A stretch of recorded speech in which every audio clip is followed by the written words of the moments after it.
Multiverso es más una característica de una teoría que una teoría en sí misma. Es como decir, deporte de pelota. Bueno, hay muchos deportes que tienen pelota.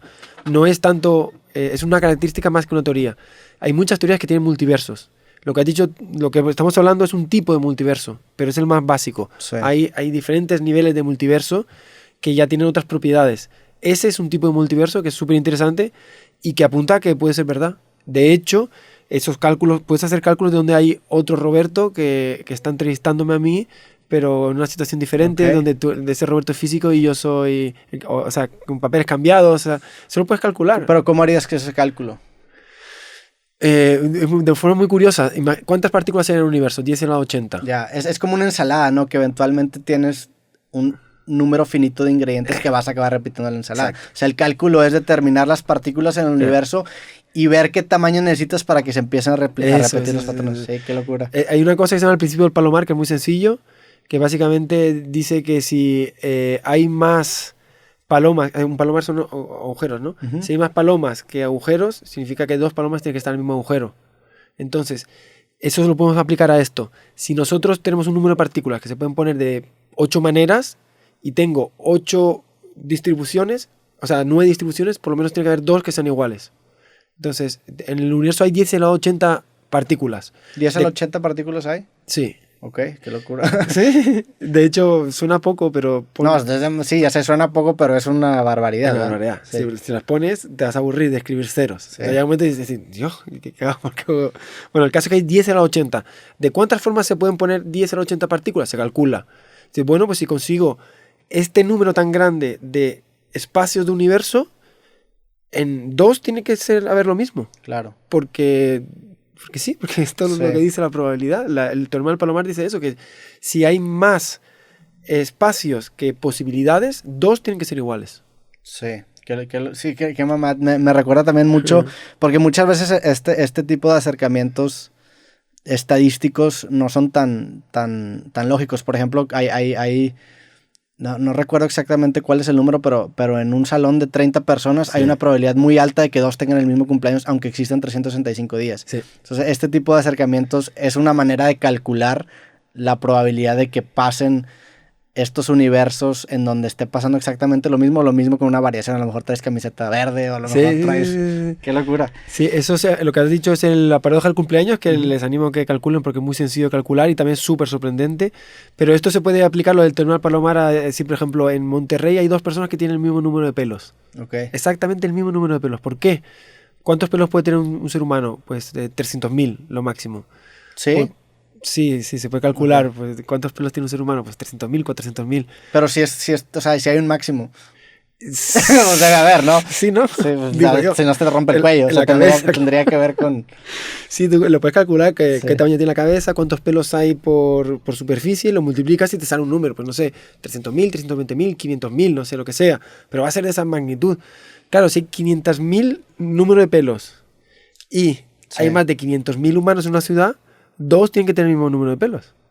Por fuerza. Por definición. Eso es una aplicación del principio de Palomar, que es el mismo que hemos aplicado para lo de los multiversos. Bueno, ahora ya que estamos hablando en el macro, regresemos al tema cuántico, cuántico subatómico. Platícame un poquito sobre las partículas elementales, se llaman, que es cuando se dan cuenta que los protones y los neutrones están compuestos por también... Bueno, ¿qué son? ¿Son partículas? Sí, pero ¿cómo es una partícula, no? Sí. Son partículas todavía más pequeñas. ¿Esas son las partículas elementales hasta ahorita o puede haber más? La historia de la física de partículas también es muy, muy bonita porque poco a poco se fue rompiendo cosas que se creían que eran verdades para siempre. El átomo se pensaba que era una cosa firme que no había forma de romper y se rompió el átomo. Sí, el átomo, pues, etimológicamente hablando, es algo indivisible, ¿no? Sí. Y eso fue un gran error histórico, ¿no? Porque llamar átomo a algo que se puede romper, pues parece paradójico, ¿no? Pero se encontró un átomo que se podía romper, fue una revolución, apareció el átomo que hoy conocemos, protones, neutrones y electrones, se pudo volver a romper y fue otra gran revolución y aparecieron los quarks. Hoy se piensa que hay solo 3 familias de partículas.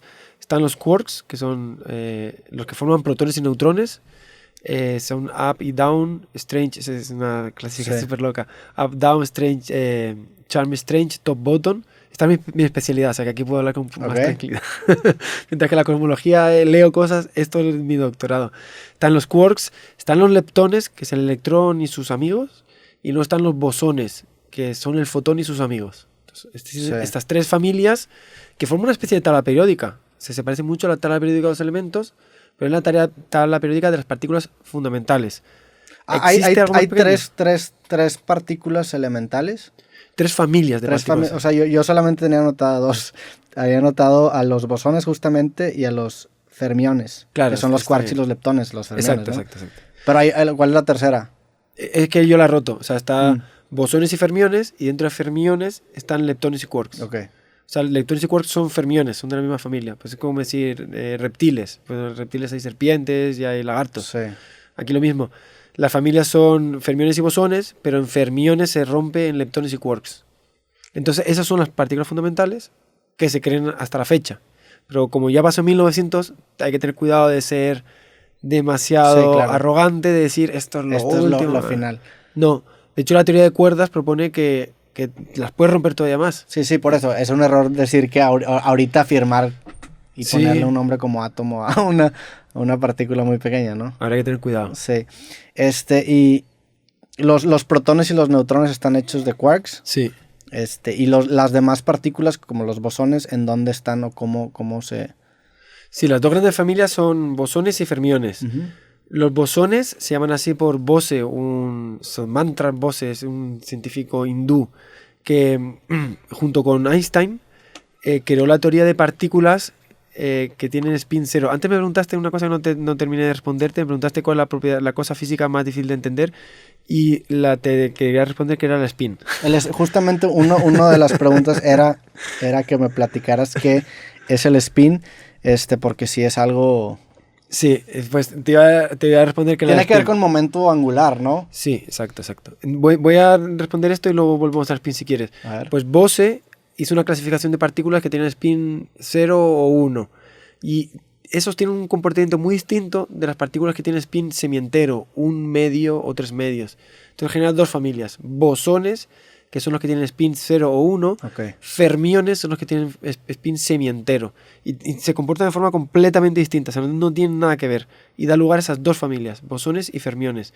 Entonces los bosones están en las partículas que transmiten las fuerzas, que son el fotón, el gluón, o los bosones electrodébiles, que es en los que yo trabajé. Y los fermiones son los que forman la materia. Ok. Esa sería la clasificación de partículas que se clasifican en función de su spin. ¿Y el spin qué es? Claro. Ya dije que era una cosa Sí. como... Sobre todo si te pones con las matemáticas. Yo sí entiendo el concepto de spin, pero cuando me puse con las matemáticas del spin es muy loco. Y toda la teoría matemática, además hay mucha teoría de grupos y hay mucha álgebra. El álgebra del spin es súper loco y me costó un montón entender. De hecho, yo nunca lo llegué a entender del todo. ¿Qué es el spin? La forma más fácil de entender el spin es como una rotación, algo que gira. Sabemos que cuando una partícula cargada gira, crea un campo magnético. Ujú. Es una propiedad de la materia que se usa para un montón de cosas. O sea, Sí. que algo gire y genera un campo magnético, eso es unos principios que está detrás de las centrales eléctricas y demás. Bueno, no me voy a meter en rollos. El caso es que algo que gira genera un campo magnético. Se vio que las partículas eran pequeños imanes. El electrón era un pequeño imán. Y dijeron, bueno, será porque gira. Si gira, si tiene carga y gira, genera un imancito.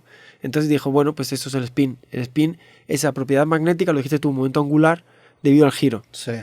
Y esa es la forma básica de entender el spin. El giro de una partícula que hace que tenga un imán incorporado. ¿Cuál es el problema? Que es mentira. Como Ok. tantas cosas. Que... es simplificado, pero es incompleta la... Exacto. Spin significa giro y de ahí viene el nombre. Y si yo quisiera que te llevaras algo a tu casa, te diría esto y me callaría. Y ya te irías contento y ya sé lo que es el Sí. spin, es algo que gira. Pero si te dijera solo esto, pues te estaría mintiendo, porque realmente no hay nada girando. De hecho, la propiedad giro asociamos a las cosas nuestras de nuestro día a día, pero una cosa cuántica, giro, es algo más raro.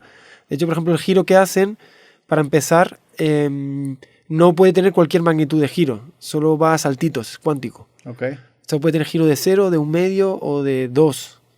o de 1, perdona, no puede girar a 1,5, Sí. o sea, perdona, a 1,03 o cosas Sí, así. eso justamente te iba a preguntar algo relacionado con eso. O sea, Sí. es cuántico también. Es cuántico y está fijado. Solo pueden girar a ciertos valores y solo a esos. Y ninguno más. El electrón se puede girar con más un medio o menos un medio. O sea, no podría haber una familia de partículas que a lo mejor tuvieran una función de spin que no pueda ser representada ni en fracciones. No, y tiene que ser fijas. O sea, Ya. si una partícula tiene spin 2, solo puede girar a 0. O sea, no puede tener spin pi, por ejemplo. No, ni de coña. Estaría cabrón. Sí. Yo no sé qué implicaciones tendría porque Destrozas el ni siquiera universo. entiendo el concepto, pero siento que estaría cabrón. Sería como si Thanos llega y destroza el cosmos. No, ya digo, es un concepto súper complicado. Para nivel principiante, el spin es un giro. Nivel avanzado, se dice que es una propiedad sin análogo cuántico, sin análogo clásico, es decir, no podemos decir esto es como, porque no hay nada que se le parezca, pero es una propiedad cuántica que da magnetismo a la partícula. Okay. Una propiedad cuántica que da magnetismo a la partícula. Y se le asocia spin porque generalmente las rotaciones generan campos magnéticos, entonces es una forma de intentar aplicar esa misma lógica a partículas tan pequeñas, ¿no? Pero pues como nos hemos dado cuenta, en el mundo de la cuántica no funciona de la misma forma. Sí, y luego también porque tiene propiedades de momento angular. O sea, Okay. si tú trabajas con el spin, lo metes dentro de la familia de los momentos angulares. O sea, tiene propiedades magnéticas y a la vez tiene propiedades de momento angular. Okay. Pero no hay nada girando, o sea, no es como, no te puedes imaginar un electrón girando porque te estalla la cabeza. Ya. Órale, entonces el número de spin determina qué tipo de partículas elementales se llaman, Sí. bosones y fermiones De son hecho, partículas elementales. Sí, yo ahí es donde estallé y no pude entender más en la carrera de lo bestia que era. Pero si te metes a las matemáticas de una partícula de spin 1 medio, son muy diferentes de las matemáticas de una partícula de spin 0. Okay. Y en particular lo que ocurre es que las partículas de spin 1 medio, y esto ya es lo más importante de todo, las partículas de spin 1 medio no pueden estar juntas. Se llama el principio de exclusión de Pauli. No pueden. No se les está permitido. O sea, cada partícula con distinto spin tiene su propio set de matemáticas. Sí. Ok. O sea, no existe una función en donde tú le pones el valor de spin y determinas el cálculo que quieres hacer. Cada partícula tiene sus propias reglas. No tanto así, por familias, ¿no? Okay, Creo que te estoy entendiendo. O sea, las familias de fermiones tienen sus reglas. Ok. Matemáticas, porque tienen spin semientero. Y tienes que usar las matemáticas del spin semientero. Ya. Y los bosones... Con sus constantes, me imagino, y con sus... Es álgebra, sí. Ya. Y no tienen, o sea, sus propiedades físicas son muy distintas. Pero en particular, y esto es lo importante, es que las partículas de spin 1 medio siguen el principio de exclusión de Pauli, que les prohíbe estar en el mismo estado cuántico dos partículas a la vez. Esto hace que se formen los átomos. Ok. Porque si tú ves un átomo es el modelo de capas. ¿Te acuerdas lo de 1s1, 2, Sí. o sea, 1s2, 2s2, 2p6? ¿Te acuerdas de esto? Sí, que hacíamos me en el acuerdo, colegio? me estás recordando, pero sí. Tengo ganas de llorar, ¿verdad? Sí. Cuando decía el flúor, sí, el flúor es 1s2, 2s2, 2p6, tal. Eso está diciendo esto justo. Ok. Son los orbitales. Dice, en la capa S solo caben dos. Porque por exclusión de Pauli, si ya me metes acuerdo un ahora, sí, tercero, sí. ese tercero no entra ahí, no cabe, porque no pueden, son fermiones, no pueden estar juntos. Entonces lo subes a la capa P. Y así sucesivamente vas formando estructuras y nosotros somos materia que se puede tocar gracias a eso. Pues si fuéramos bosones, no podríamos formar estructuras. Okay. Las estructuras surgen del principio de exclusión de Pauli y todo viene de la existencia del spin. Sin spin no habría materia. Los electrones también son descompuestos. Los electrones son una partícula elemental. Sí, no los hay- electrones son elementales, tienen spin un medio, son fermiones. Los Ok. protones no son elementales, Ni los neutrones. ni los neutrones, y sí tienen spin un medio. O sea, realmente, bueno, no te iba a decir que los electrones no nos mintieron, pero pues el átomo era la partícula atómica. exacto. Y sí nos acabó mintiendo. Eh. Entonces ahorita los electrones, en teoría, están un nivel más pequeño que los neutrones y los Eso es, protones, ¿no? eso es. Que a mí en la escuela me lo enseñaron de que estaban al mismo nivel. Me imagino que en ese entonces... No, te estás mintiendo. ¿Cuándo descubren los quarks? 1950. Ya. La primera, es que la historia de física es muy bonita. La primera persona que habló de partones, lo llamó, fue Richard Feynman. Partones. Partones. Ok.